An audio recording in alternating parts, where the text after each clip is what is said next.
अक्षर तथा योग और सांख्य का वर्णन। ब्रह्म पुराण।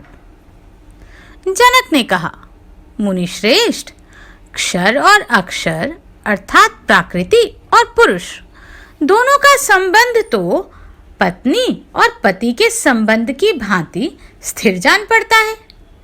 जैसे पुरुष के बिना स्त्री तथा स्त्री के बिना पुरुष संतान नहीं उत्पन्न कर सकते, उसी प्रकार प्रकृति और पुरुष भी सदा एक दूसरे से संयुक्त होकर ही सृष्टि करते हैं। ऐसी दशा में पुरुष का मोक्ष असंभव जान पड़ता है।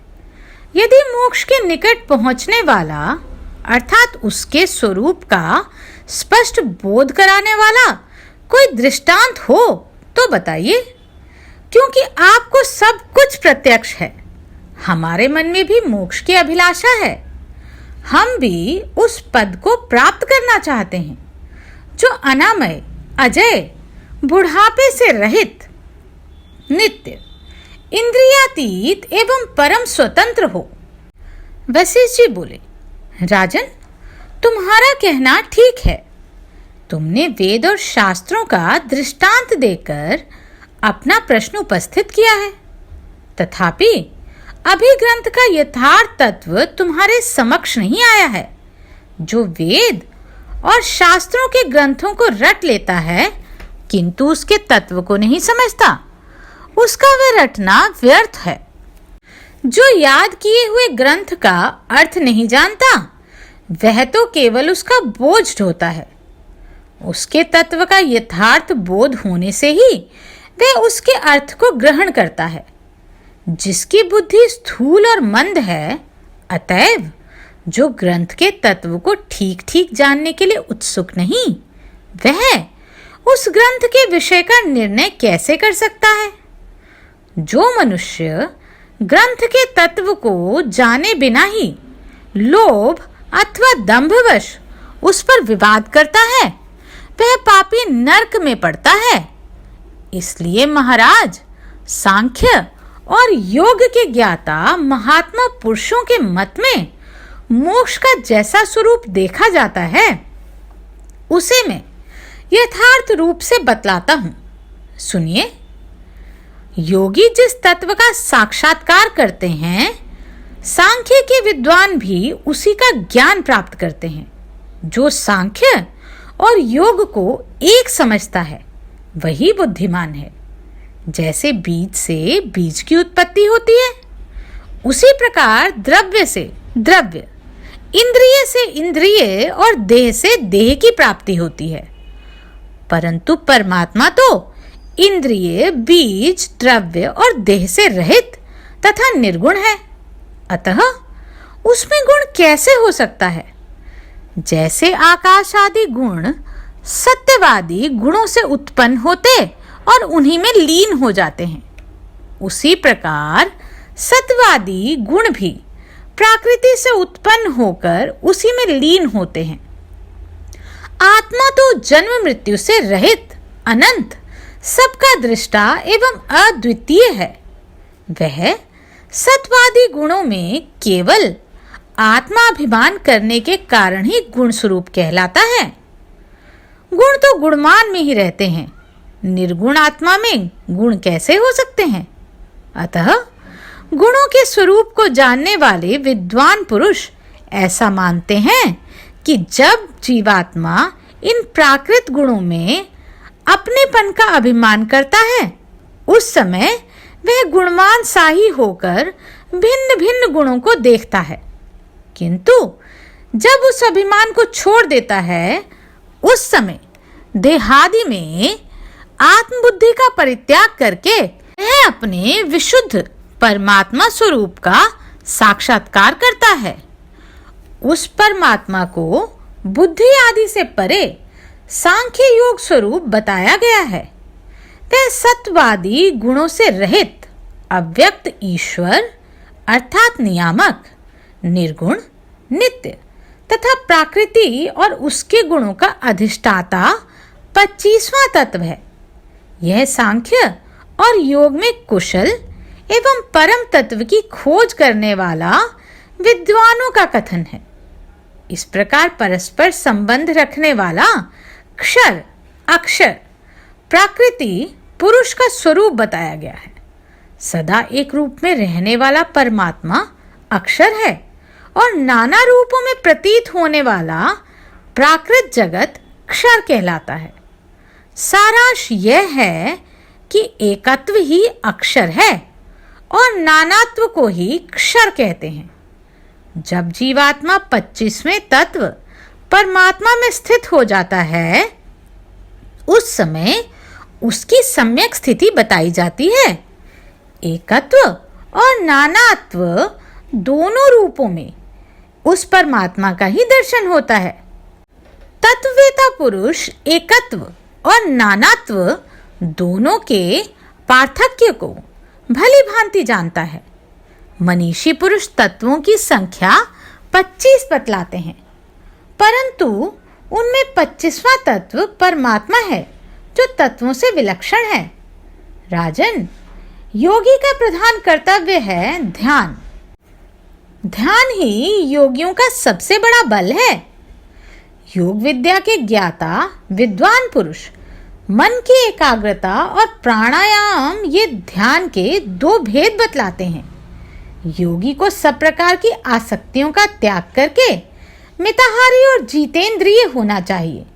वैरात्रि के पहले और पिछले भाग में मन को परमात्मा में लगाकर अंतःकरण में उनका ध्यान करें। मिथिलेश्वर, संपूर्ण इंद्रियों को मन के द्वारा स्थिर करके मन को भी बुद्धि में स्थापित कर दें।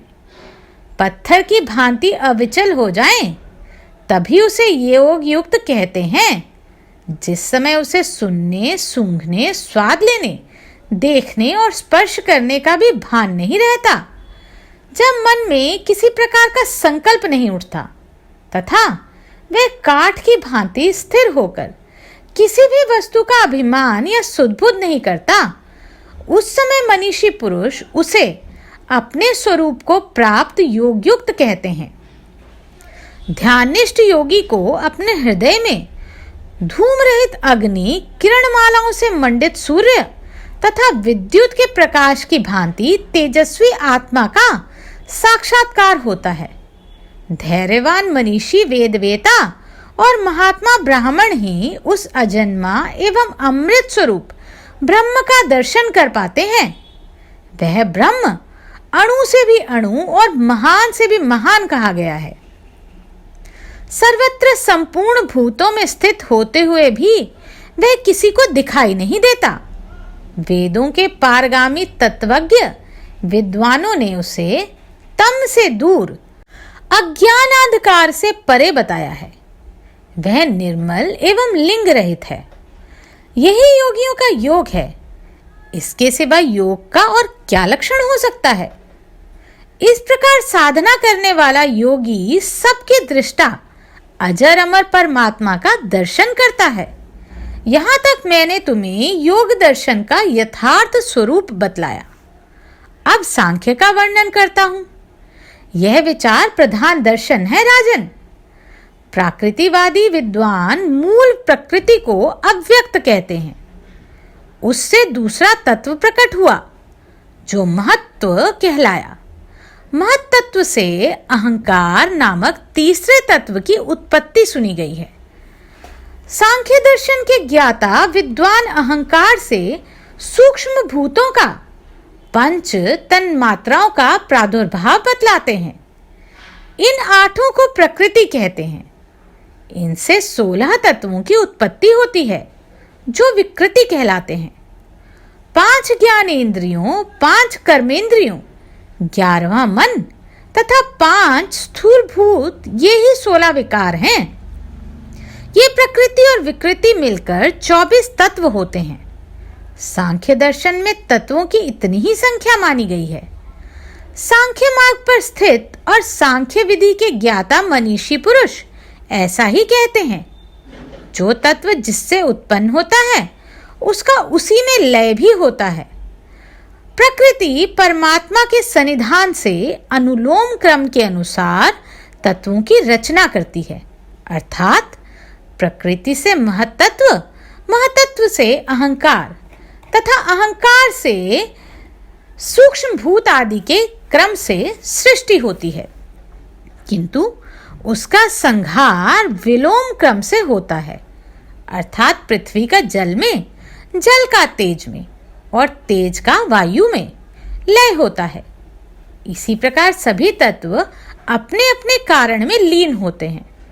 जैसे समुद्र से उठी हुई लहरें फिर उसी में शांत हो जाती हैं, उसी प्रकार संपूर्ण तत्व अनुलोम क्रम से उत्पन्न होकर विलोम क्रम से लीन होते हैं। नृपश्रेष्ठ, इस प्रकार प्रकृति से ही जगत की उत्पत्ति और उसी में उसका लय होता है। प्रलय काल में तो वह एक रूप में रहती और सृष्टि के समय नाना रूप धारण करती है। ज्ञान निपुण पुरुषों को इसी प्रकार प्रकृति के एकत्व और नानात्व का ज्ञान प्राप्त करना चाहिए। प्रकृति का अधिष्ठाता जो अव्यक्त आत्मा है, उसके विषय में ही यही बात है। वह भी प्रकृति से संबंध रखने पर एकत्व और नानत्व को प्राप्त होता है।